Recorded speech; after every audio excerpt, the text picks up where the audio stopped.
ನೋಡಿ ಮೊದಲೇದಾಗಿ ಒಂದು ವಿಡಿಯೋ ಹಾಕ್ತೀನಿ ನೋಡ್ಕೊಂಬನ್ನಿ. I'm from Kerala. Kerala. He is from Delhi. He's from Delhi. You are going Munnar with the cycle? Yes. We are going to Singapore. Singapore? Huh. Can I come to you? Yeah. I'll put in your cycle, then we can go to that. Yeah, you are a very strong lady though. I'm not strong. We will do every day work. We get strong. Yeah. Okay? ಅಡಿಪೊಳಿ Thank you. ನೋಡ್ರಿ ಅಲ್ಲಿ ಆ video ನಿಮ್ಗೆ ಅರ್ಥ ಆಗಿಲ್ವಾ? ಅರ್ಥ ಆದ್ರೆ ಒಂದ್ ಹೇಳ್ತೀನಿ ಕೇಳಿ. ಅವರು ನೋಡಿ ನಾರ್ಮಲ್ ಒಬ್ರು ಕೆಲಸಗಾರರು ರೈತರಂತಾನೆ ಅನ್ಕೊಳ್ಳಿ, ಅವರು ಇಂಗ್ಲಿಷ್ ಬರ್ತಾ ಇದ್ರು, ತಮ್ಮ ವೃತ್ತಿಗೋಸ್ಕರ ಕೆಲಸ ಮಾಡ್ತಕ್ಕಂಥದ್ದು. ನಮ್ಮ ಕಡೆಗೆ ಸ್ವಲ್ಪ ನಾಲೆಜ್ ಇರೋ ಅತಿ ಗರ್ವ ಇರುತ್ತೆ.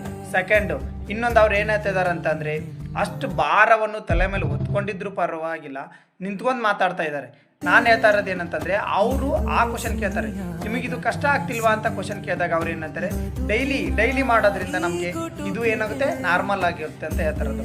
ಡೈಲಿ ಅವ್ರು ನೋಡಿ ಮೊದಲೇ ದಿವಸ ಭಾರ ಅನ್ಸುತ್ತೆ, ಅವ್ರು ತಲೆ ಮೇಲೆ ಹೊತ್ಕೊಂಡಿರ್ತಕ್ಕಂಥದ್ದು. ನೆಕ್ಸ್ಟ್ ಡೇ ಈಸಿ ಅದೇ ದಿನ ಪ್ರತಿ ಮಾಡ್ತಾ ಹೋದ್ರೆ ನಿಮಗೆ ಕೆಲಸ ನಾರ್ಮಲ್ ಆಗ್ತಾ ಹೋಗುತ್ತೆ.